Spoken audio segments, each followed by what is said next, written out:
Good evening, everyone. It's Wednesday. It's 8 o'clock. It's the TNG Review Show. Yay!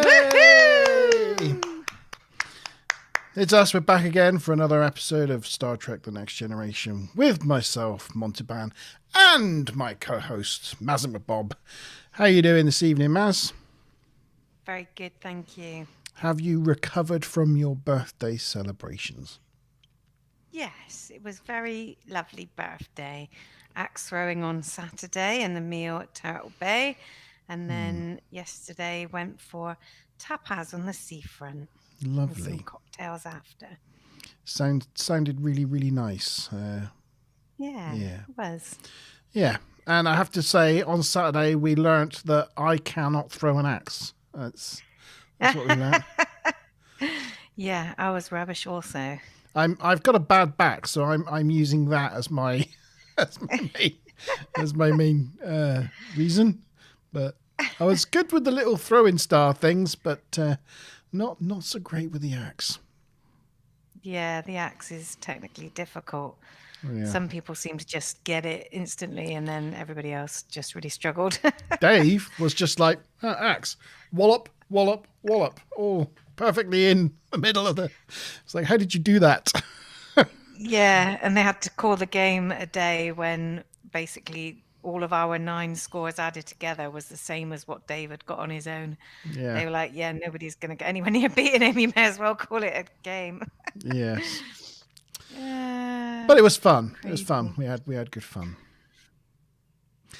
Yeah, it was a good day. Yeah, it was good. It was good. Hello, Andrew. Andrew's already joined us, and Stu Plum. Stu Plum's in chat.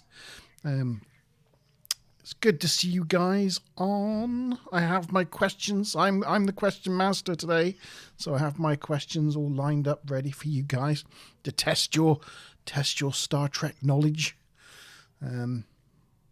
Yes, and we have no G-Star this evening. Unfortunately, he's not very well.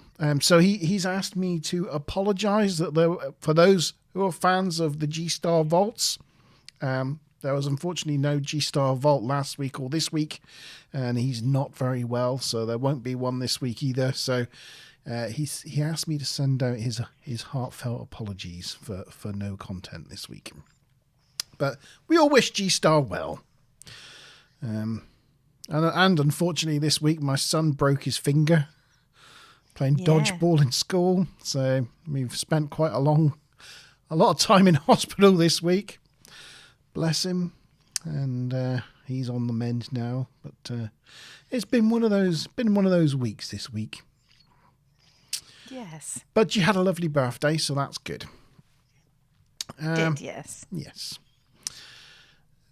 So tonight we're here to talk about allegiances. I hope everyone in chat has watched the episode, done their homework. And before we just get into allegiances, I was just going to ask, Maz, have you managed to watch the beginning of the first episode or first 2 episodes of Picard yet, season 2? I haven't, no. Yeah. I guess I should. What is it on Prime? Yes, I think so. Yeah, It's not Netflix, is it? I'll consider that It's homework. And also my work trip next Wednesday has now been moved to Tuesday. So technically I think I can do the show next week. We could still have guest stars anyway for a bit of change. Fab. But I believe at the moment anyway, it's been moved. Yep. Yeah. Okay. Yeah. So you're on next week, which is good news. But if anyone, Andrew, Mickey, or anyone out there, if you want to come on anyway and chat to us in the studio, then feel free to let us know, and we can still arrange that, which would be good. It'd be good to have you on. Yes. Yeah, let me know when you've seen Picard, because we'll have a little chat about it at the beginning of one of these, just to get your reaction I'll to consider it homework for next week. Yeah, I want to talk to you about it, but I don't want to talk about it until you've seen it. So, yeah. Yeah, and we'd also have to give any spoiler warnings for people that haven't seen it. Yes. Yes, that's true. Yes. Yeah. So allegiances. So we start. I know we played the trailer at the end of the last TNG review, but shall we play the trailer again now? Just for those. Why not? Just for those that didn't see it. Let's do it.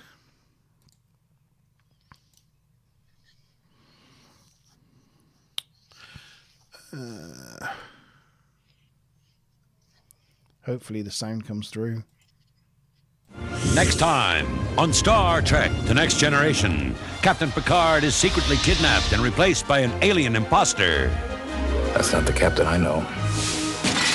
While the real captain is trapped with savage prisoners. We are not the enemy. The imposter is leading the ship into disaster. You are endangering this ship for no reason. On Star Trek The Next Generation.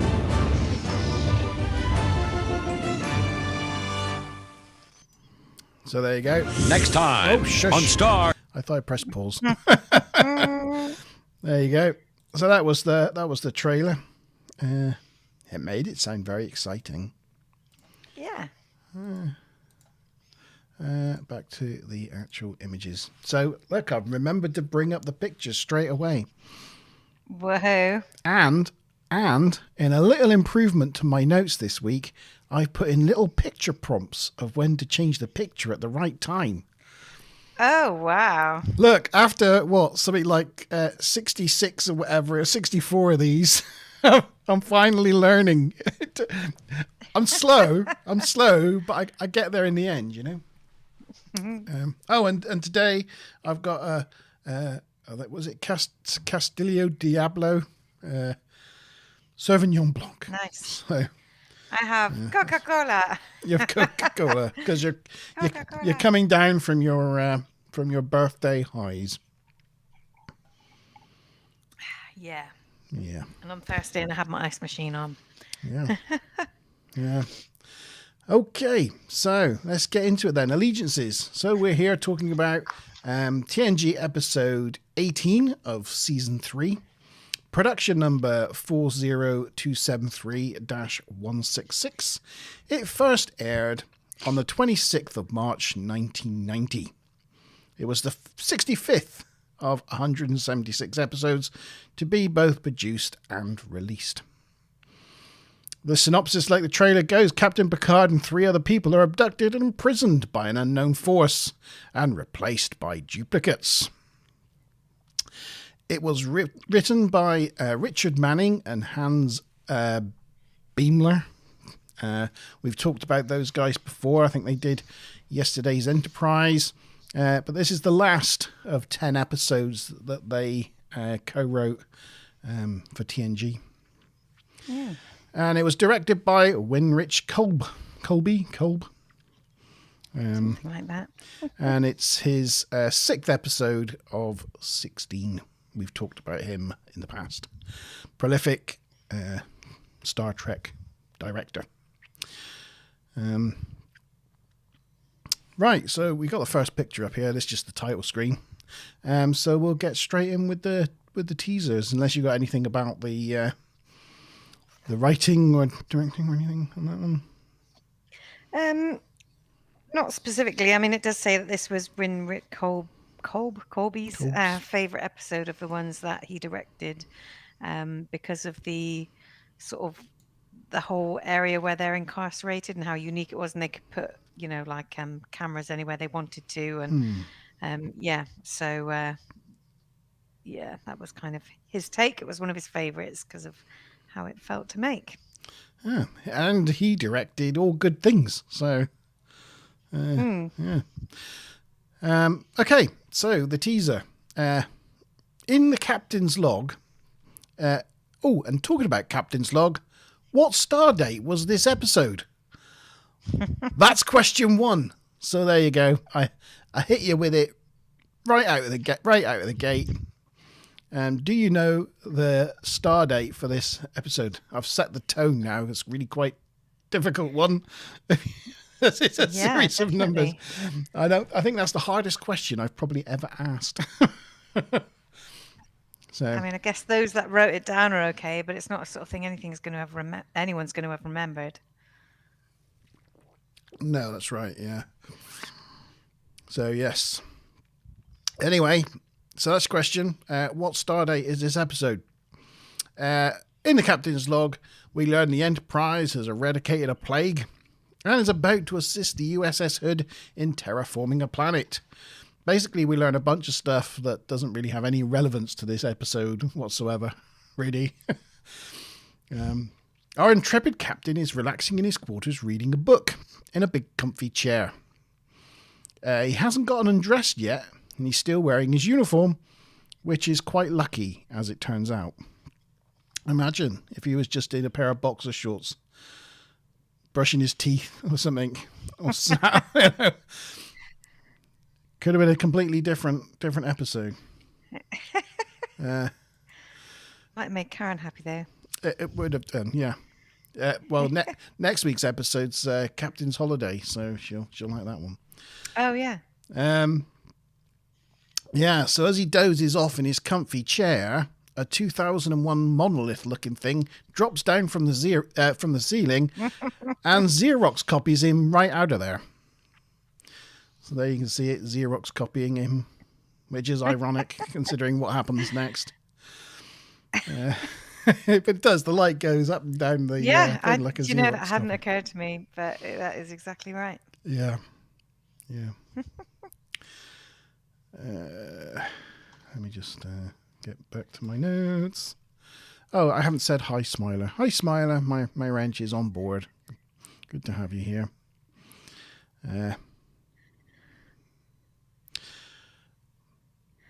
Oh, yeah. Andrew wishes he had hyperthymesia.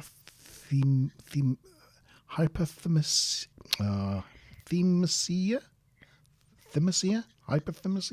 Hypothymesia? Thymesia? Yeah, that's it. Hyperthymesia. Thank you, Maz. I guess it's like... Remembering numbers? Thank you, Smiler. Yeah. Yeah. It's 4, 3 something. Oh, that's a good... Stuplum's got 4 something. 4 something. Yeah. Yeah. I think Andrew's the closest so far. He's got 2 of the 1, 2, 3, 4, 5.6 digits. So You were a third the way there. Third of the way there. I suppose Stuplum did have the point in the right place. So yeah, pretty good efforts, really. I think. Yeah. Yeah. So this is obviously he's just been Xerox copied, but one of the first in 2 episodes where he spends most of the time off the ship. So he's definitely getting out and around. Is our Picard? Yeah. Yeah. On the bridge, Data reports an unknown energy readings coming from Captain Picard's quarters, so Worf's dispatched to check it out. Meanwhile, Picard wakes up in a room with 4 beds and 2 occupants. He tries to contact the Enterprise, but to no avail. On the Enterprise, Worf finds Picard in his quarters. All fine and well. Dun, dun, dun, dun. And that was the end of the teaser. Yeah. Yeah. So this is also along with The Offspring. I mean, well, it says along with The Offspring, but I'm not sure I'd necessarily agree. But with minimal sets were written to balance the budget, so this was a bit of a low budget episode. Apparently, I mean, they have got a new set, but I think because it's all mostly set in that set, it made it quite easy to film. Yeah. It's not a big, expansive set either. It's just a room. No, isn't it is, yeah. Yeah. And the idea for this could have been inspired by an episode of Twilight Zone, which was like 5 characters in search of an exit. So it's like 5 people who have been locked up, basically playing escape room or something. But yeah, trying to find a way out and having to cooperate and things like that. So yeah. In this scene, the monolithic slab thing, for the Blu-ray HD version, they had to digitally recreate all the all the special effects for this because it didn't render out in HD very well. Yeah, right. What, the cloud effect sort of thing? Yeah, that monolith and the light and all that. Yeah, because it's a digital thing. Yeah, Makes sense. Yep. So that was the teaser. So we've only got Andrew and Stu Plum on. I don't know where Karen and Mickey and everyone else is, but yeah, it's just a shootout between the two of them. And as Andrew got 4-3 and Stu Plum got the right amount of digits with the 4 and point in the right place, out of the 20 points, I'm gonna give them. How many should I give them? I'm gonna give them 10 each. I'll give them half points because they made a good effort. They both made a good effort. They got a bit of it right. So well done. Anyway, the answer. They are level pegging then. The answer. It was 43714.1. Obviously. There you go. It's obvious when you think about it. Yeah. Yeah. Okay. Act 1 then. So, being held captive in a strange room, the real Picard wakes up one of the other captives, who looks like a female Bolian Starfleet cadet. He does this by attempting to strangle her. So she wakes up with a fright, as you would with someone with their hands wrapped around their neck. Did you notice that, though? He goes to gently wake her up by, grabbing her neck. It's like, why would you do that? Anyway. Yeah, I didn't specifically notice, to be fair. I tried to find a picture of it. That's not the kind of way I'd like to be woken up. No. I tried to find a picture of it, but I couldn't find a picture. We learn that she is Martina Harrow, a first-year cadet. The other captive is Kova Thol, a Mytzerian from I nearly said it. From what planet? Was that him Thol. from what planet? Or Yeah, her? Thol the Mytzerian. But what planet was Thol from? That's your second question. Do you know? I do know. So she's sort of supposedly the first female Bolian. Bolian. In any Star Trek series, but there's a couple of issues with that. One is a slight question over why she has hair, because Bolians are supposed to be bald, male and female alike. Whether it was just, I don't know, some kind of rare defect, or I don't know, but they don't normally have hair. And then the other thing is, but it's a spoiler, but technically doesn't count as an official appearance of a Bolian because she's not really.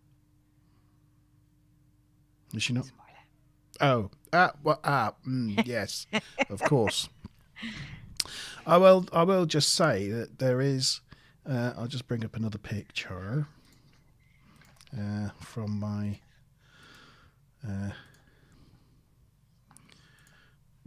Not that one.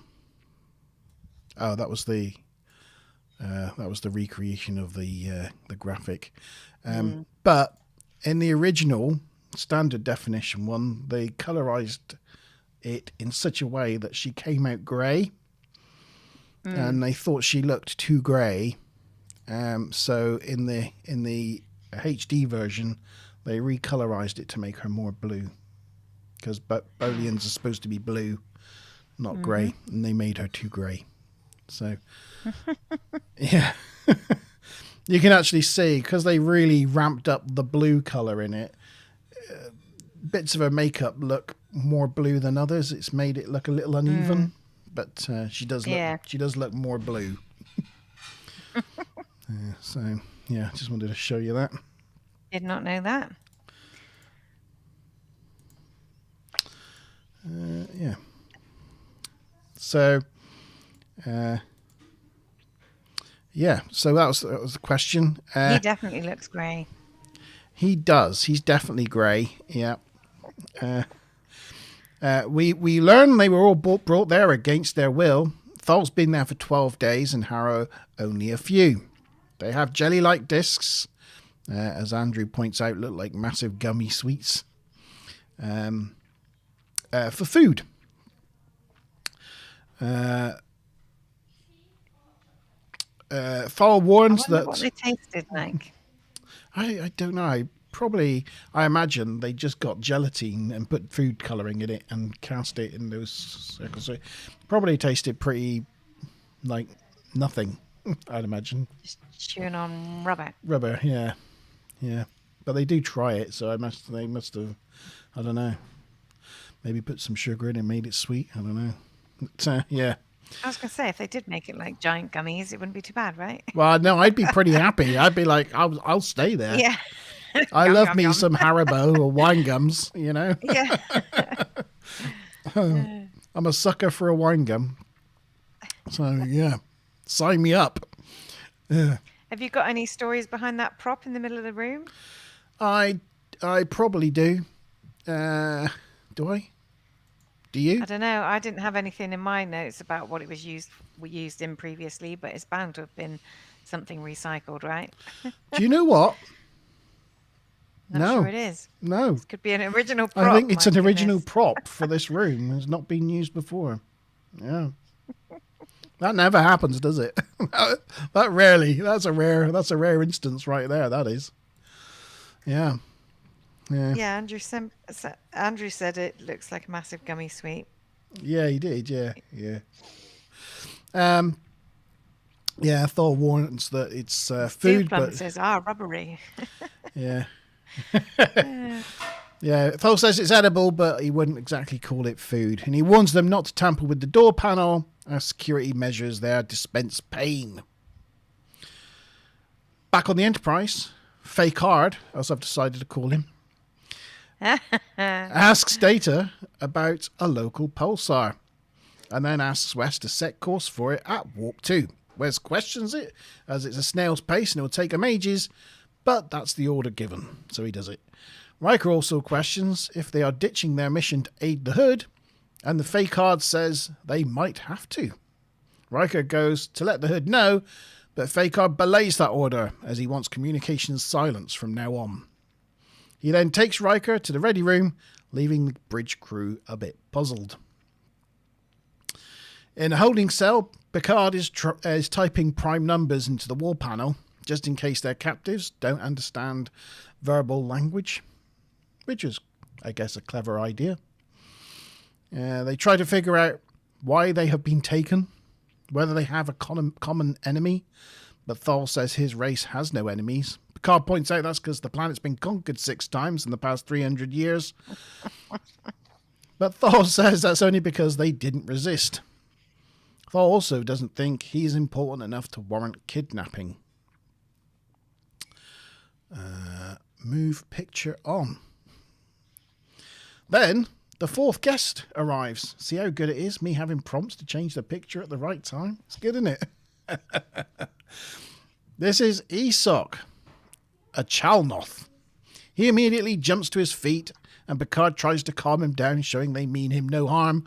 But despite this, he still looks like he's going to eat them all. And that was the end of Act 1. Do we get answers in? We do, yes. We do. Mizar 2 and Mizar 2. You're both correct again. So that's 40 points to both of you. Very good. I had that too, except I spelt it Myzir in my notes because I didn't know how it was spelled. I think they've both spelt it correctly as well. They have. Well, yeah, I was going to say they both spelled it the same, that's for sure.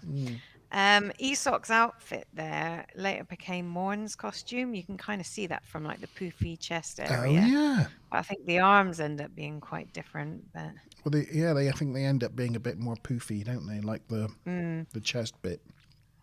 yeah. But yes, you can kind of see that. That. I always think when I first see him, he looks a bit Nausicaan-ish. Yeah, I wrote in my notes. That's exactly what I wrote. I put something like a Nausicaan walks in, and then I've sort of crossed it out. Yeah. and put actually what he is, not what I thought And he was. doesn't really look like a Nausicaan, in fairness, because I checked. Yeah, I know. It's just like the big sort of thing sticking out of his mouth and stuff, Yeah. really. But yeah. Also, funny enough, his dagger is almost identical to the type of daggers that the Nausicans use, except for the Nausicaan ones are bigger, are longer.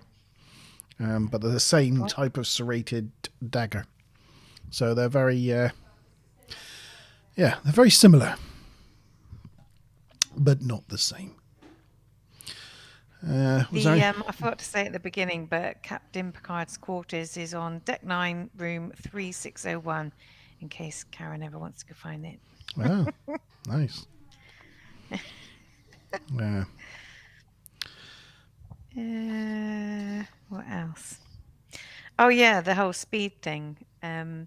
You know when they were going warp 2 Warp and 2, then yeah. the fake Picard told him to go half impulse? Yeah. That means that it would take them, 100 years or something? No, it would have taken about 60 days to get there. Oh, would it? And obviously it doesn't seem to take quite that long. But yeah, it would have been something like, I don't know, 40 times slower or something. Andrew says a race that he assumed was a vassal to the Klingons and would be natural allies. Yeah, they're very Klingonish, aren't they? Yeah, they're quite sort of warlike, and they're more each other they're to more advance. they're more like anachronistic. Is that right? Believe in anarchy and no type of rule or order or government or anything like that. They're just pure hunters, and that's it. Yeah. There is a Klingon god-like creature, isn't there? It looks a bit like him. Yes, but with more goo coming off his face. Yeah. I believe. Okay, so Act 2. Picture. Oh, look at that. That's a face even a mother would find it difficult to love. So, Picard explains to Isoc that they are all captives and that he himself has been to Chalnoth whilst in command of the Stargazer. Isoc's still wary, but he does lower his dagger. Back on the Enterprise, Picard drops by a poker game. There he is. He apologises for the intrusion. Data says he's always welcome to join. He will join that poker table one day, eventually, and deep in the future. He questions Geordi about engine efficiency, which is currently running at 93%. Picard wants it at 95%. So Geordi goes and gets straight on with it, as he says Lady Luck left him a long time ago. I bet you were thinking I was going to raise a question of percentages there, but I stayed away from that one. I thought it was too obvious. Even though with Geordi's departure, there was a hole in the table, Picard decides not to join and just watch. He watches on as Troy wins the hand. He then takes Troy to one side and asks about the crew and whether they're curious about the orders. Troy tells him they trust him. So Picard is like, yes, but how far does that trust go? What if it changed? Troy says she would inform him if anything changed, and he thanks her and leaves, leaving Troy feeling a bit confused about what that was all about. Back in the holding cell, Isoc tells them his name means fighter, but Fall points out that half of the words in the Chalnoth language mean fighter. Isoc tells Thol that all Myxarian names mean surrender monkeys, and he's from a race of cowards. Surrender monkeys. Yeah, all right, I added the monkeys bit in. Yeah, I was going to put cheese-eating surrender monkeys, but then I thought no. He also finds he's disgusted by the jelly food pellets and is incapable of eating them. Isoc tells Picard he can go 3 days, maybe 4, without food, but no longer. On the Enterprise, Picard has gone to sickbay for a medical and appears to be in perfect health. Dr. Crusher is a little sceptical, though, as she usually has to drag him kicking and screaming down to sickbay for a medical. On leaving, he surprises her again by asking her to dinner, in his quarters. You were. Mrs. That is a very unusual thing for Picard to do, though, isn't it? Because he never likes a medical or any of that nonsense. It is somewhat out of character, but it's not going to get you hitting the red alert button, is it? No. Back in the holding cell, the 4 prisoners decide to try to open the door. Esau gives the door panel a good punch and smashes the cover. Harrow thinks it should be easy to cross-circuit the door, and Picard tells her to make it so. After she fiddles about with the door opens a crack, but immediately closes again, and they get zapped by some pain ray. But what colour was the pain ray?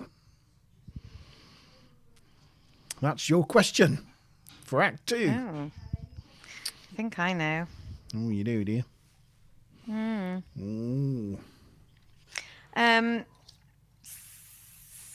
So, oh yeah, when he was tapping out those prime numbers, she said he was tapping out the first 6 prime numbers, which would be 2, 3, 5, 7, 11, and 13.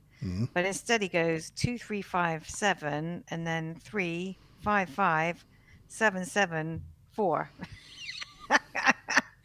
So yeah, he wasn't quite doing the first 6. So if he was trying to communicate intelligence to these aliens, I'm not sure he would have succeeded. He completely failed. Yeah. It seems like. What else? Oh yeah, obviously one of only 2 occasions where Picard, real or fake, drops into the weekly poker game. The other one being All Good Things. And in this one, Data said, "You're always welcome, Captain." And in All Good Things, Troy says, "You're always welcome, Captain." So they say the same thing to him both times as well. Yeah. Good bit of foreshadowing. We know Foreshadowing. You like that. I love a bit of foreshadowing. Yes. Was that it for Act 2 in the trivs? Yeah, I think so for now. Not really many bloopers in this episode, is there? Classic. There bloopers. are not. No, No. there are not. It did score on IMDb, just to sort of place where it's at. It scored 7.4 on IMDb, so it's kind of up there, I guess, like a middle to good score on IMDb. Yeah. So my question was, what colour was the pain ray for tampering with the door? And the answer is green. Ah, So Andrew, if only I thought it was red. You thought it was red? Yeah. Sorry, I should have come Andrew to you said first. green, and then changed it to blue, and then said blue final answer. So that would be wrong. And Stuplum said bluish. Ah, bluish. Yeah, it was green. Bluish and blue. So both wrong. So that still doesn't split the difference between them then. There's both on 50 points. There's the there it is. the pain Very ray green. being no, it's very green. Unfortunately, Andrew, you're so close. If only you kept with your initial thoughts. He's like, damn. And Shucks. from this angle, that Chalnan guy looks really, really tall compared to them. I mean, I imagine he's big-ish, but he looks kind of like Hagrid big from that shot. Maybe because he's closer to the camera. It's I just think so, yeah. Like a shortened it. trick of the eye, but yeah. Well, Smiler had a go at bluish, closer to green, but yeah, not quite. Yeah. Okay, Act 3. In Picard's I think quarters. she's saying bluish is closer to green than blue, but yeah. I Oh don't think well, any points. that's true. It's Sorry, true, delay but between us. yeah, it's yeah. Green is the answer. That's what we were going with. In Picard's quarters, Picard is enjoying an evening with Beverly.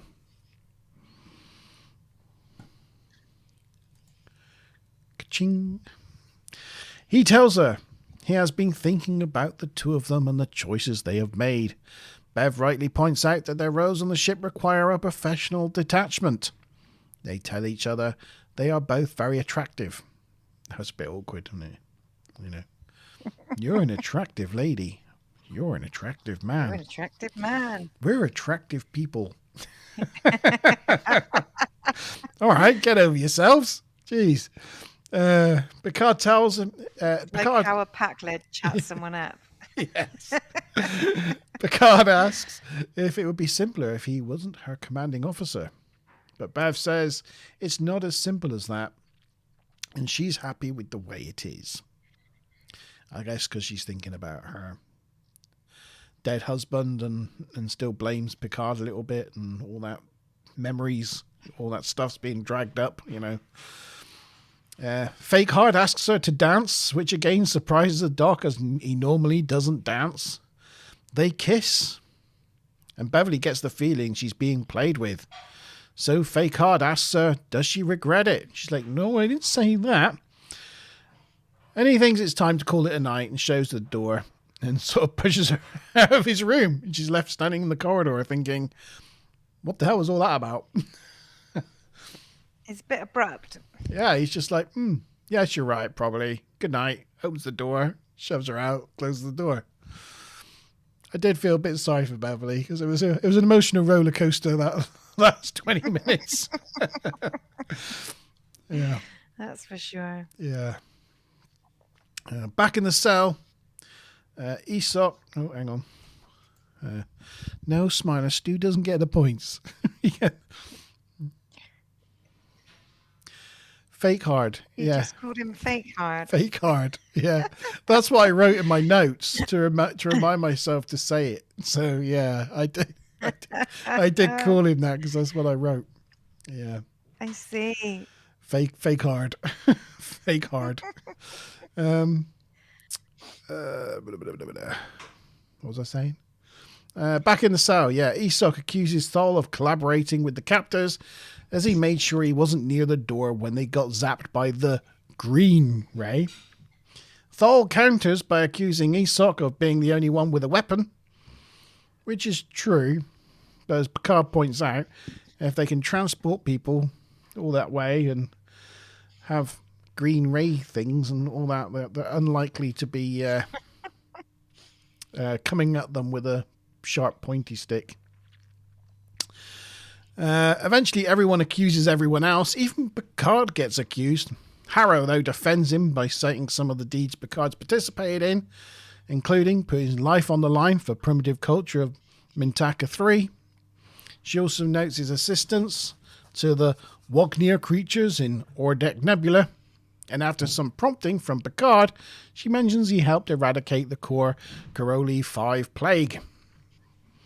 Esok and Thal still aren't happy, though, as he might be an imposter. Of course, of those things, of Picard's deeds that she mentioned, that two of them are kind of unknown to us, but Mintaka 3, she's talking about who watches the Watchers. That's right. Real good episode. Did enjoy that one.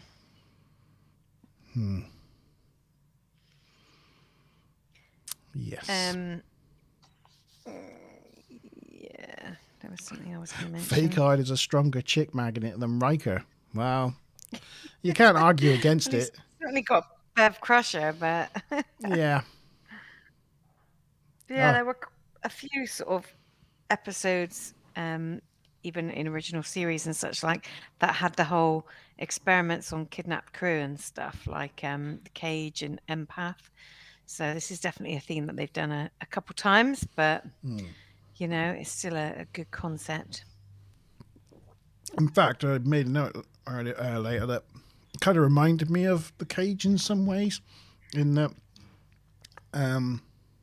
they had him sort of trapped and put him through scenarios that meant they could feel what he feels and learn about like humans and their emotions through invoking them. And it's a bit like what they're doing with this lot in this room. Yes, for sure. Back on the good ship Enterprise, we learn from Riker's log that despite being 18 hours from their destination, Picard has ordered the ship to slow to 1/2 impulse. Riker and Troy are having a drink in 10 forward. Does he do his? Yeah, does Riker do his logs in 10 forward? Because we have a Riker's log and then find Riker in 10 forward. It just as it played out, it looks like he just did his log in the middle of 10 forward and then carried on with his drinks with Troy. She just sat there while he was doing it. Went, dum. But anyway. Well, you can work from anywhere now, right? That's right. Yeah. Riker's concerned about his shop or coffee, McDonald's, anywhere. Why not 10 forward? Exactly. Yep. Riker's concerned about his captain and his strange orders. Troy reveals she does feel that he's detached from his emotions, which is strange. Picard enters, waving at everyone as he enters 10 forward. It's just weird seeing Picard walk into 10 forward, just going, hello. He congratulates Geordi on 96% engine efficiency and slaps him on the back. There is Picard in 10 forward. He then orders himself an ale and orders ales for everyone. He then toasts to the finest crew in Starfleet and goes on to sing a song. But what song does he sing? That's question number 4. What song I know that one as well. does he sing? And hi, Kevin. Just popping in. Oh, hi, Kevin. You all right, mate? Just for you, Kevin. G apologised to everyone this evening that he hasn't managed to get a G-Star Vault out last week or this week. He's not feeling very well. So just to let you know, Kevin, that there will be one coming next week, hopefully, but there's going to be no G-Star Vaults this week because G's not too well, not feeling too good. Yeah, I've been waiting. I'm a big fan of Pogo, and particularly his Data and Picard song. I think I've played it for you guys before. Yeah, you have. But I've always been waiting for a bit of that Pogo song to come up, and finally it happened. Because yes. I'll just play you the beginning of that Pogo thing. Hang on. Yeah, Smiler's saying, the one by Pogo. Yeah, I've been waiting for this. I love this song. It's great. Back when I was in the academy, we would follow every toast with a song. Anyway, that was that was the bit. I've been waiting for that bit when Picard says that, and it was this episode. So I finally seen it. Anyway, if you haven't seen Pogo's Captain and Data in Picard, Google it or YouTube search it and check it out for yourselves. It's great. Yes, I won't play it all for you now, but yeah, I love it. Yes, where's my pictures gone? There we go. So yes, he toasts his crew and then sings a song. But what song did Picard sing? Geordi joins Riker and Troy at their table and shares his misgivings about Captain. And Riker's like, "That's not the Captain Picard I know." As he's walking around 10 forward singing at the top of his lungs. Like Ronald D. Moore commented that, he does some things that's been in his real mind. Like, so Picard probably thinks about, wouldn't it be nice to have a song? but wouldn't actually do it. And he might think, oh, I wish I could ask Beverly out, but wouldn't really do it. And this replica sort of does things that Picard wouldn't really do, but is within his sort of realm of experience. But yeah, he said like watching him sing in 10-4 gave everyone a real kick. Yeah. And the scene with like Beverly in his cabin was really fun. And liking the fact that, it is actually, although this is a fake, this is uncovering some of, what makes Jean-Luc Picard tick, because this guy's got a replica of his memory, right? Yeah. So, this and the episode after it was all about that whole, exploring this captain and his personality a bit more, and really kind of delving into that, which is, what they were aiming at, basically. Yeah. Kevin, we hope it's not COVID that G's got. It does feel a bit COVID-y, but I think he's testing negative at the moment. So, we're fingers crossed. It doesn't turn out to be that, and he's just got a bug of some description. So, yeah, we're hoping. Andrew's got some answers in, but he's questioning himself. Or is it Aqua Barbie Girl? that, to be fair, is something I'd like to see. But yeah, we go. Kevin, do you want to give a pop at the answer as you're here? This song, if it helps, it was. Can I say trivia about the song, but without naming it? Mm-hmm.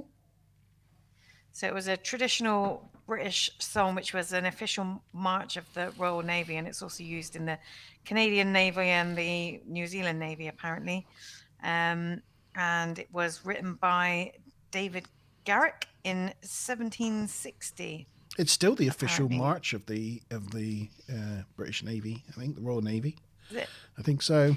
It's not of the Australian Navy anymore, though. They've changed it. Well, it said, Royal Navy, the Canadian Navy, and the New Zealand Navy is what it said in trade. Yeah, but... it was the Australian Navy march as well, but it's not anymore. I find it ironic because the actual song is kind of commemorating the Royal Navy's beating the French Navy in the 8-year war or 6-year war in the 1700s, and basically giving it to the French. So the fact that Picard seems to love it as a song and he's pulled it from his memory is a little ironic. Yeah, seeing as he's French. Yeah. There you go. That's cool. Yes. So I think we've got all the answers we've got in, and Andrew, with his first answer, is correct. It is Heart of Oak. Yeah. So that would be 60 points, is that to Andrew? I feel sorry for Stu Plum because it does have the lyrics "Cheer up, my lads" in it. Yeah, it does. But that's not the name of the song. How many points was that? 60 points, Monty. 60 points. Yeah. I'll give 10 points to Stu Plum for "Cheer Up, My Lads" as it's close. So 110 points for Andrew and 60 for Stu Plum. Andrew's now nudged into the lead. Rule Britannia, but I can't see the Canadians singing it. No. Good try, though. Good guess, though. Yeah. Yeah, I was saying about how they're trying to sort of build up the character of Jean-Luc a bit. And, they really wanted to flesh out his character. But, yeah, and then Captain's Holiday, they continue that as well. Getting into some of his sort of, personal business. But it's really good because he's, he can be quite an aloof character sometimes and really keep himself under control. So, it's good to see a few more sides of him, really. Yeah. So we'll move on to Act 4. Before I get into Act 4, I forgot to remind people at the beginning, if you could like the stream, that really helps us out. So if you haven't already done so, please remember to like the stream. Thank you. Right, so on with Act 4. We got Riker summons the senior staff to his quarters to go over the evidence of weird behavior from their captain. This behavior including weird orders, bringing them slowly to the pulsar, running drills, visiting the poker game, Troy's weird conversation about crew's confidence in him, a medical that wasn't required that ended up being the identical results to his last medical, which is weird in itself, and the doc talking about their strange dinner date in his quarters. Riker wonders if there is an outside influence, but Troy doesn't detect anything. Data remembers the strange energy reading from the start of the episode, but they agree that that's not enough to call for mutiny. Back in the holding cell, the group want Picard who he is, but he cannot. Instead, he starts to work on overriding the stun mechanism. The Enterprise arrives at the Lonka pulsar. We get a good shot that was actually created for this episode rather than reusing. Often, most of the shots of the Enterprise are reused from previous episodes, but this is a brand new shot using looking at that picture, what size model, Maz McBob? The lumpy one, that'd be the 4-foot one, right? The 4-foot lumpy model. Yep. You got it in one.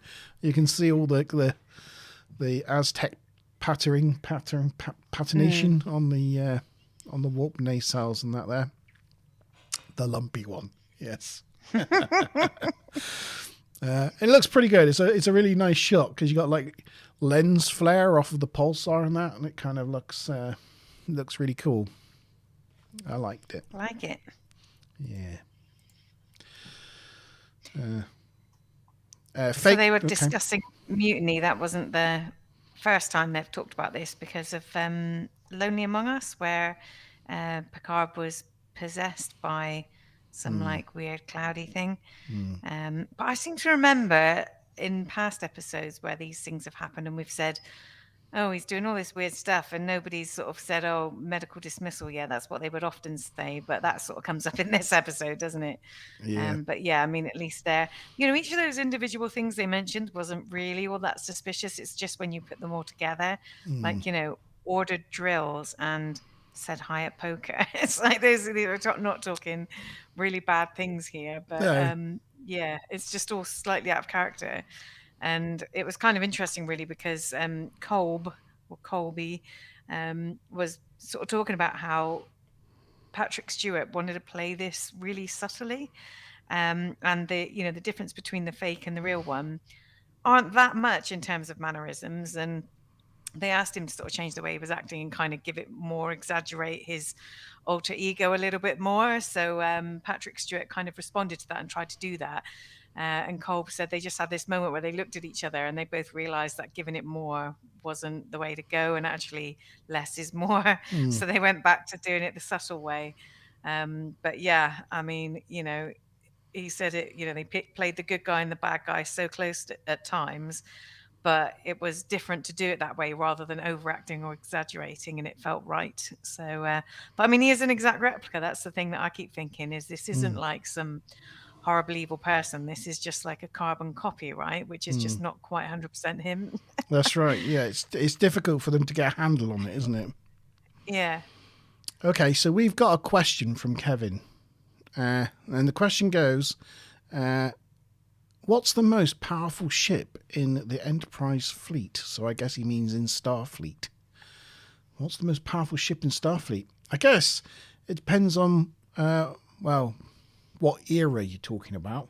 So like in Kirk's time, it would have been the Excelsior, because that was like the big powerful ship, wouldn't it? In TNG's time? Oh, I don't know. It could have ended up being, the Defiant was probably the most powerful ship for power to size ratio, because it had like a massive amount of power in a tiny little ship. But at this particular time, I guess the Enterprise itself was probably the most powerful ship in the Starfleet, being the flagship of the Federation. I don't know. Then what about... Andrew Semple says the Phoenix. The Phoenix. The Phoenix. Is that... I don't know. What's the Phoenix? Is that in Voyager? No. Doesn't ring a bell. Is that in Voyager, Andrew? Is that the ship that the Federation send out? Oh, the one they find in the cloud, but that's Or is not a it- real one, though, is it? Doesn't that turn out to be like an enemy ship that they've made look like a... Oh, the one that's like masquerading as a Federation starship. Yeah. Yeah. Oh, I The don't first warp-capable vessel. Oh, right. Zephyr Cochrane's ship. Of course, that's the Phoenix. know. Oh, the Phoenix. Is that Zephyr Cochrane? Oh, right. Oh, sorry, Andrew. Yeah. Oh, Mickey's on. Sorry, I didn't see you there, Mickey. Hello. Good evening to you, sir. You are very late tonight, aren't you? Yes. Smiley Rainbow says Mr. Early was not very early. Mr. Early was not point. early. No. No. Well, I hope everything's okay with you, Mickey, and you're having a nice week. Yeah. So, Kevin, I suppose that's all we can drag out of our brain boxes. But what did you find? What did you find in Google? What is Google telling you? Pardon me. Yeah. Yeah. What was the name Good of the to know. ship then that was in Voyager? Was it the Pegasus? Was that it? That It sounds began right. with P, didn't it? Yeah, that sounds about right. I can't remember definitely be. off the top of my head, though. Yeah. I don't know. I guess maybe in Picard, in the series Picard, maybe the Stargazer, as it's brand new, might be the most powerful ship. I don't know. Maybe. It looks pretty good. But yeah, let us know, Kevin. Let us know, Kevin, what you found. Yeah. Pardon me. Sorry. On the bridge of the Enterprise, the shields are failing, so Picard orders Helm to move the Enterprise closer. Data points out that they will not survive if they move any closer, so Riker steps in and belays Picard's orders. That must have felt good for Riker, because Picard's always doing that to him on the bridge. You know, whenever Riker orders something, Picard's like, belay that order. Now, Riker got to do it to, well, in his mind, Picard, even if it really wasn't Picard. Picard relieves him of his duties and orders Worf to escort him to his quarters, but Worf doesn't budge. And that is the end. Of that act. Oh no, wait a minute. I've missed a bit. What did you miss? I've missed a bit. Oh, I missed a bit. There we go. Sorry, everyone. I just Oh, realised. what, where they go for the door? Yeah, Picard orders Helm to take them dangerously close to the pulsar, and Data informs them that they are 20 million kilometers. The shields will only be effective for how many minutes? So when Picard orders them to 20 million kilometers, Data says the shields will only be effective for how many minutes? Sorry. My notes just say shields won't be effective for long. So I didn't actually write it down. I made a note of this because it's just to the minute, and usually whenever a Data gives figures like this, it'll say so Yeah. many minutes, so many seconds, or so many milliseconds, Yeah. you know. But Normally more precise. yeah, how many minutes will the shields be? Yeah. Sorry, I missed this bit out. I skipped a paragraph. So then, even though Data's being pretty vague, Riker then talks to Picard and wants to talk to him in his ready room. So in the ready room, he demands to know what the mission is because he's putting the crew in danger. Picard says no, he's not going to tell him. And he doesn't think Riker has enough evidence for mutiny. So he orders Riker to sickbay to undergo medical, as he thinks there must be something wrong with him. That's it. That's the bit I missed. So sorry about that. That's all right. Yeah. I don't have Do you have anything for massive Act load more 4? of bits and bobs left. Other than this episode was nominated for an Emmy Award Oh, for Outstanding Achievement in Makeup. I'm guessing that's because they've got quite a few different aliens represented in this particular episode, haven't they? So the makeup department was kind of doing overtime, I guess. With kind of new characters and things. Not your usual Klingons and Romulans. We talked about it earlier, but I'll just bring up a thing of it now. That's the serrated knife that Esok was That's quite pretty. carrying. You can see its serrated edge. And that, if you think about that one there, that's what that looked like. And that is a Nausicaan knife. So as you can see, it's not exactly the same, but it is very... it was probably made by the same prop designer. It's very similar in style. It's pretty similar. It is pretty similar, even with like the little notch at the bottom on the blade side. Yeah, a little notch at the bottom, but the only difference being that the... it is so very similar, isn't it? Yeah. It just seems that, is it the same? They say in the description. They maybe just shortened the end of it. They say in the spikes are actually down the bottom on this one, where I think.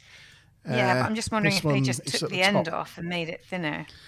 Well, this is earlier, so this is now in season 3. Yeah, of course. This is much later in season 5 or 6. So, as I said, it's very similar. Like it's in the same set of knives, but slightly longer one, slightly different. But they are similar race. Maybe they have similar things.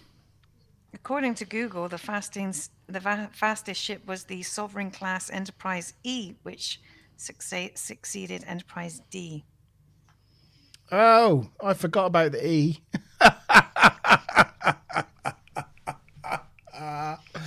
Yeah.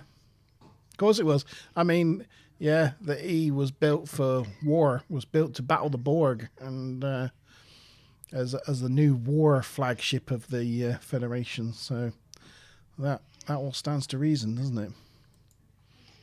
And to answer Andrew's question, yeah, that Nausicaan blade is the one that gets stabbed through Picard's heart, isn't it? It is. It is indeed. And he laughs. Yeah.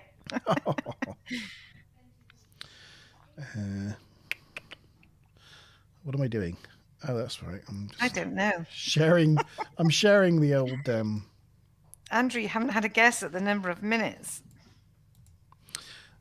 No. Nor have you, Kevin. No. We've just got 18 from Stu Plum. That's all we've got. Well, I'll move on to Act 5. We're on the last act. Riker points out that Picard shows no concern for his crew, and in turn, Picard tries to order Worf to detain Riker again, but Worf refuses. Riker orders Wes to move the Enterprise away from the pulsar, which Wes does. Back in the holding cell, Picard has had enough of the charade. I've had enough of this charade, and tells them... Yeah. He tells them all it's not a holding cell, it's a laboratory maze. It's an experiment.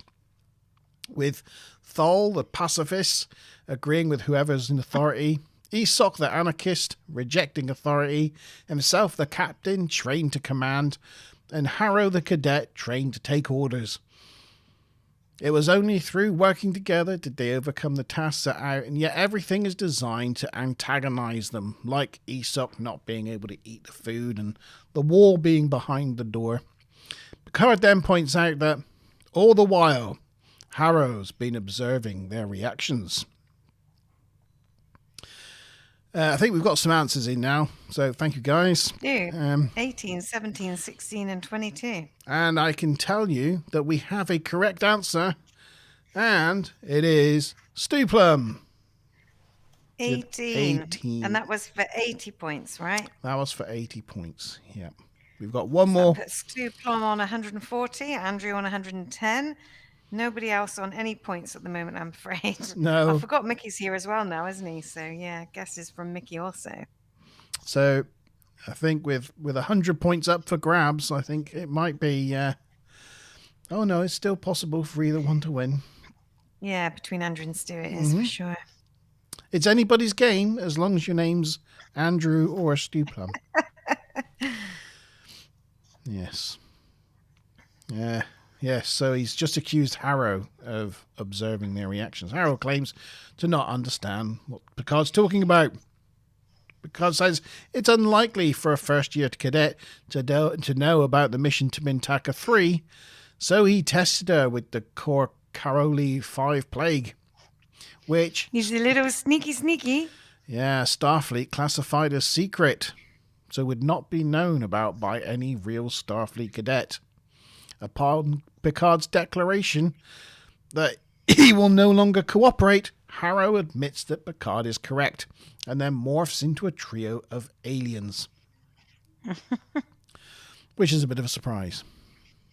They explain to Picard that they are studying the concepts of leadership, which their own culture lacks. However, Picard's knowledge of the experiment now taints the results, so they decide to return the captives to their places of origin. Picard is transported back to the bridge, and the Picard on the bridge is revealed as 1, 2, or 3 aliens. That's your last question. So the fake Picard is revealed as 1, 2, or 3 aliens. Mickey says pictures. I can't move the picture on. Without giving away the answer to the question. Yes.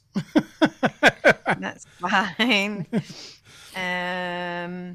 So I didn't actually notice, but apparently there's a bit where the Bolian lady's makeup is like all loose at the base of her neck. You can sort of see where there's a join, but I didn't actually notice that myself personally. I was going to say something about the aliens at the end, but I better wait to say that.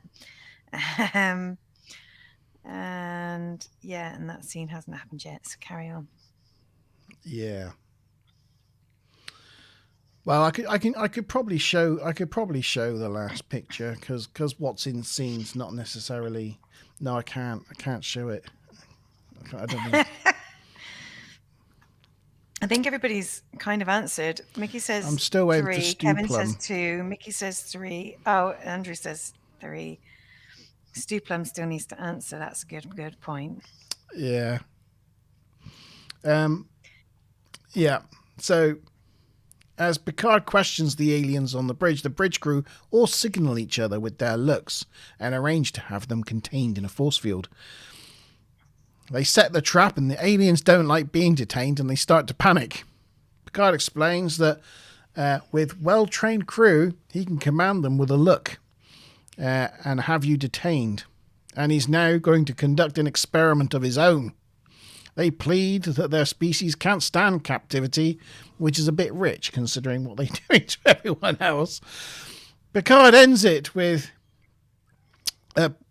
Picard ends their captivity and says now that they've experienced imprisonment themselves, maybe they will think twice about doing it to someone else.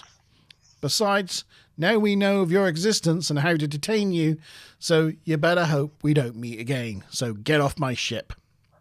And with that, they transport away. Here's the last picture. And now, whilst there's 2 of them on the bridge, one of them actually beamed in with Picard because each of the 3 that Harrow kind of split into 3 of these creatures. Each one of those creatures beamed back with each one of the captives, and Picard on the bridge turned into 1. So, though we see 2 there, the answer is actually only 1. Oh, nobody got it right. So nobody got it right. Oh. I thought it was 2. Yeah. Okay. So Stu Plum wins on 140. Andrew second with 110. Oh, congratulations, Not a massively Stephen. high-scoring game, so you must have been quite hard with the answers this Oh time. yes, with I the was. questions, sorry. I was pretty devious. I was pretty devious with my questions. Yes. And these two aliens here, they're played by twins. I figured. And I think when there's Yes. 3 of them, you can tell one of them's kind of... Different. Yeah, well, I think it's one of the twins, but I think they superimpose him, you know. Ah, so right. Use some Yes, camera it's trickery. Jerry Rector and Jeff Rector. Yeah. They've both been in like loads and loads of like bit parts in episodes, like 150 parts each and stuff, but nothing that I can think that I recognize them from. But yeah. Oh, good evening, Karen. Hello, good to see you here. Hi, Karen. You've had a nice sound bath meditation. I'm guessing that's just with sound and not actually in a bath. But yeah. Sounds nice. Sounds nice and relaxing. Yeah. So the last paragraph. Picard asks Riker if his double ganger was any good. Riker says he was convincing, but not perfect, as he found it hard to believe he was that good a singer. Picard doesn't know whether he's looking forward to reading the report on this event or not. Then Beverly walks onto the bridge and takes the chair next to Picard. I'm not sure anyone informed Beverly of like what's just transpired. Don't know if she gets reports in sickbay that, Picard was fake and now he's beamed back, and the other one, I don't know. But she gives him a long, Seems hard... to know the real one's back somehow. She gives him a long, hard sort of stare, just as Picard's about to give the order to get underway. And just as he's about to say engage, he kind of goes to say it, realizes Beverly's kind of looking at him, gives her a second look, and then looks back and engage. Sends the Enterprise off to their next adventure. And that was the end of the episode. That was it. Done. There was a brief reaction shot of Worf on the bridge to seeing Picard's doppelganger change into its true appearance, which apparently was like an earlier piece of footage from The Survivors. Oh, right. And apparently he's got an earlier version of the uniform on. I thought you might have that on your comparison site. I don't have that, no. No. I'm just having a quick look. Nope. Karen says, evening stew, number 1 fan Mickey and Andrew. And then she says, and of course, maintenance and Mazza. I think that was supposed to be Monty Bam, but we're autocorrect. It's autocorrected to maintenance. To be fair, it's probably not far How you from doing, the truth. maintenance? I am a bit of a maintenance project.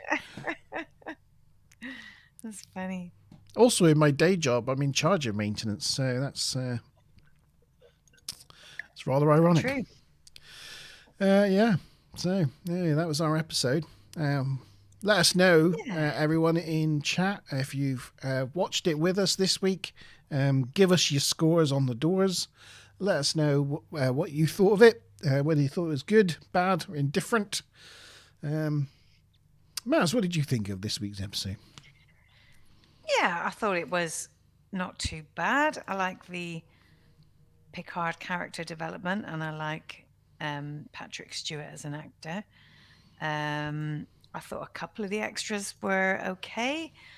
I don't know. The story for me just lacked a little something. It just, I don't know, was a little lacking. But yeah, I think it was pretty well written for what it was as a sort of low budget one.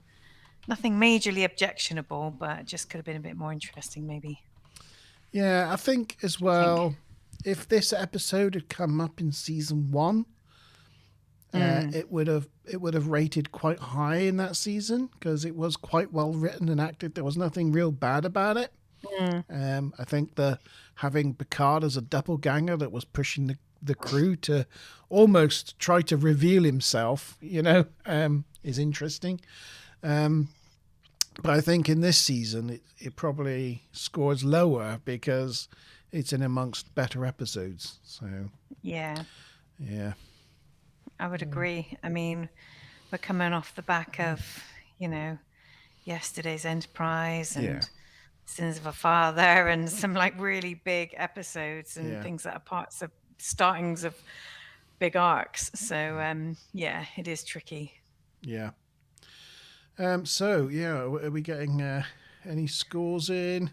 We won't have any scores from Facebook because the silly moderators on the Facebook thing won't approve your post. They're not don't seem to be approving any posts. So I think they must all be asleep or something. They're probably on the other side of the world somewhere. yeah, which is not that great. So yeah, we haven't got anything from Facebook, but Andrew gives it a 7. Stuplum gives it a 7. He enjoyed it, and Andrew thinks it's memorable. Mickey has not seen it, so he's not scoring it. Maybe we'll catch up with your score next week, Mickey. And I haven't got a score from G-Star either, because he's not well and may not have seen it yet. So, not that he hasn't, he's seen it probably 100 times. Yeah. So, Maz, scores. Yeah. What did I do with my paddle? There it is. So we need the spreadsheet at some point as well. I have it here, and I've put Stu Plum's score on it as well.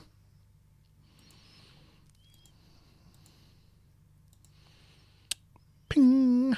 There he is. So Stu Plum's now out in the lead on 6, ahead of Mickey and Karen, with Maz in 3rd place.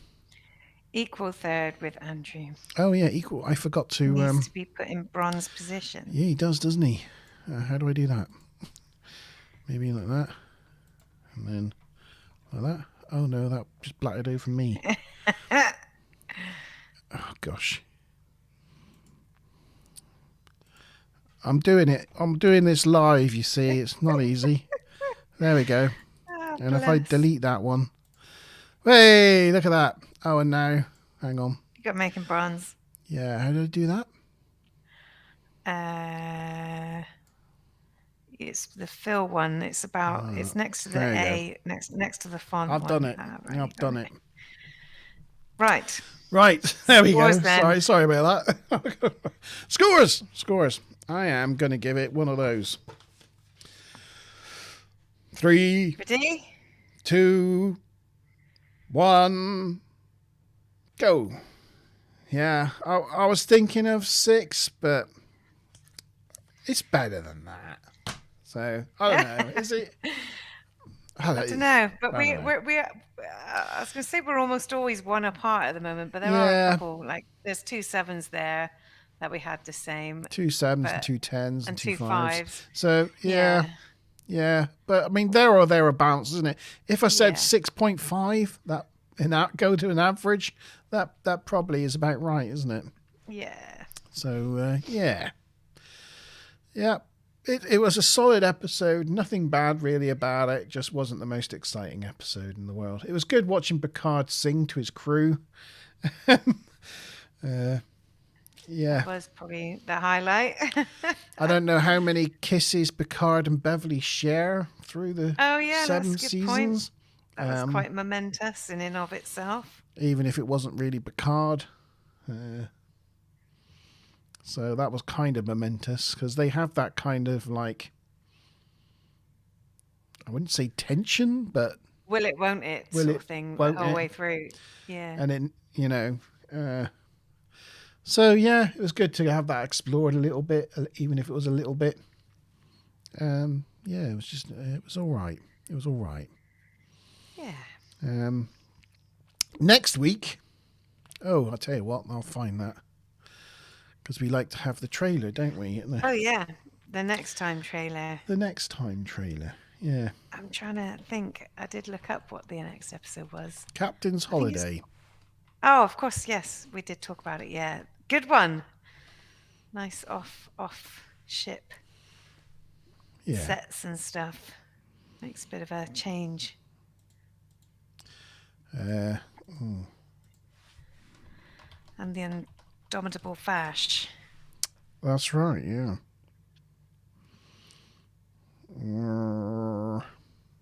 And Jean-Luc Picard in kind of little shorts and open shirts, Karen. Just saying. Well, we thought you'd like that.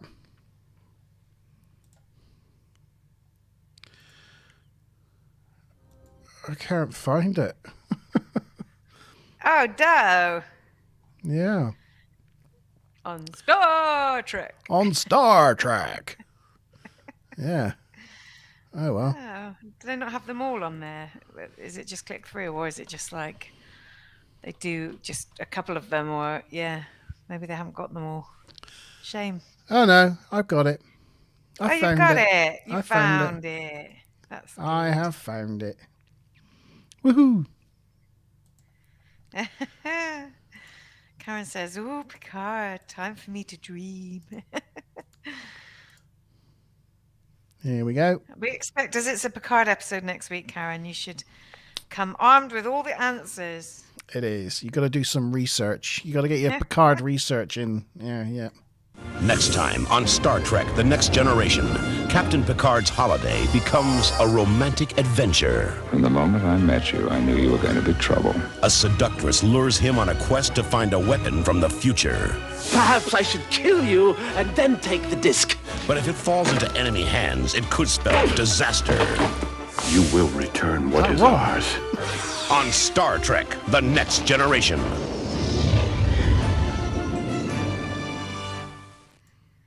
There we go. So was that wrong? Very cool. It might well have been. They have reused them a few times. The Yeah, Ferengi characters. I think he was in an earlier, was he with Quark in one of the season 1 episodes as a background Ferengi? Or?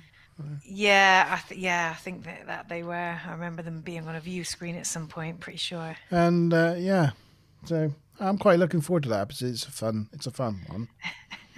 Karen says that trailer seems so high tech at the time. That's it, isn't it? That is the thing. Oh, You look at dear. it and think, oh yeah, Funny. it seemed like the bee's knees back in the day, but we do get a certain amount of nostalgia fest from these, I have to say. Yep. Yeah, Does place you there, places you back in time. it does. To early 90s when we were a bit younger and fitter and things than we are today. Anyway, right. Well, that's it for this episode. Another good episode. Thank you for Mickey and Karen for making it eventually, and thank you for Andrew for sticking out through the whole episode. Let us know if any of you guys, Karen, Mickey, Andrew, or all of you, Stu Plum, if you want to come on and co-host next week's episode, we're having a open hosting sesh for next week. So Are you going to post the link in chat, or is it something you want to send people by email beforehand? Well, I don't mind. Well, I just wondered if, so the reason whether you're asking people to say in advance so you can send them the link. Yeah. Well, I post the stream early, and what I'll do is I'll put a link to the studio in the stream description. So Okay. Cool. Yes. Stu Plum and myself are super excited because it's only one more day to go before the F1 season starts. And we, exciting. We go through all winter waiting for Formula One to start up. And we can't wait for this weekend. I've been binge watching Drive to Survive on Netflix. I don't know if you've seen that, but I do love a bit of Drive to Survive. And it's like number 1 on the Netflix chart. It's been fun rewatching, reliving last season and seeing all the rivalries and just reminding yourself, what happened. But yeah, fingers crossed for my McLarens and the British drivers. Yeah, we hope it goes well. And fingers crossed for our Fantasy Grand Prix team. Hope they win us a lot of money. Yeah. Mickey's been watching Drive to Survive as well. It's a great show, really good. Formula One is exciting. It's one of the, it's the fastest sport in the world, and it is. Sorry, we've got on to Formula One now. I do apologise, but it is It's fine. It is exciting, but somehow, people think watching cars go round in circles not fun, but Drive to Survive, watching the politics and the personalities and the battles that go on, is kind of makes it even more exciting. Yeah. Majram, Stuplam. Majram. Yep. Yeah, so Formula One this weekend. Watch that. I will be playing Fortnite tomorrow. If anybody's on or anybody wants to come and chat to us, we'll be no doubt doing some music quizzes with Ultimate Space Ghost. This seems to be our Thursday thing to do these days. And yeah, if you're available, come on the stream or join us for next week's episode, Captain's Holiday, with the lovely Vash. So we'll see you then. Look forward to it. Good night, Maz. Good night, Monty Ban. Cheers all. Bye.